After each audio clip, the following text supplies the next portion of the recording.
দীর্ঘ ১১৯ বছর বন্ধ থাকা একটি মসজিদ চালু করল তুরস্ক। অটোমান যুগে নির্মিত তুরস্কের পূর্বাঞ্চলীয় এলাজিক প্রদেশের একটি মসজিদ দীর্ঘ ১১৯ বছর পর পুনরায় খুলে দেওয়া হয়েছে। বুধবার নামাজ আদায়ের মাধ্যমে স্থানীয় প্রশাসন আনুষ্ঠানিকভাবে মসজিদটি উদ্ভাবন করেন। ৪৫০ বছর আগে নির্মিত দাবা খান মসজিদ বিগত ১১৯ বছর বন্ধ ছিল। বন্ধ থাকা এ মসজিদটি এর আগে পরিত্যক্ত ঘোষণা করা হয়েছিল। হারোতপুর জেলা কর্তৃপক্ষ ঐতিহ্যবাহী দাবা খান মসজিদ পুনর্নির্মাণের লক্ষ্যে ব্যাপক সংস্কার করে।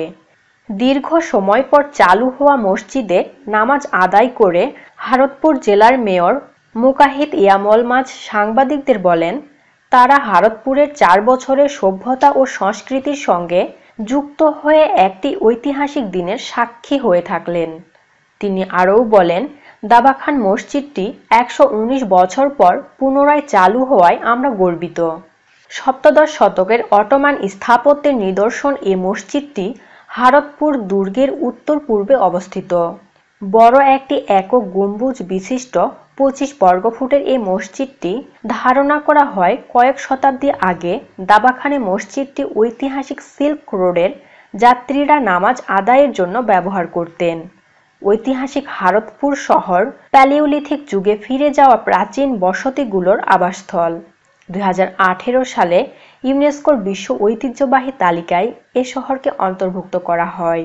বন্ধুরা, এ মসজিদটি দীর্ঘ ১১৯ বছর বন্ধ ছিল। দীর্ঘ ১১৯ বছর বন্ধ থাকার পরে এটি পুনরায় চালু করেছে তুরস্ক। এখন থেকে মুসলমানদের জন্য নামাজ পড়ার জন্য এটি উন্মুক্ত।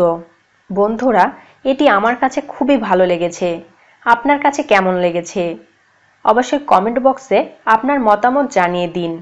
আর দেশ বিদেশের সব রকম খবর সবার আগে জানতে হলে আমাদের চ্যানেলটি সাবস্ক্রাইব করে পাশে রাখা বেল বাটনটি অন রাখুন। এতক্ষণ সাথে থাকার জন্য ধন্যবাদ।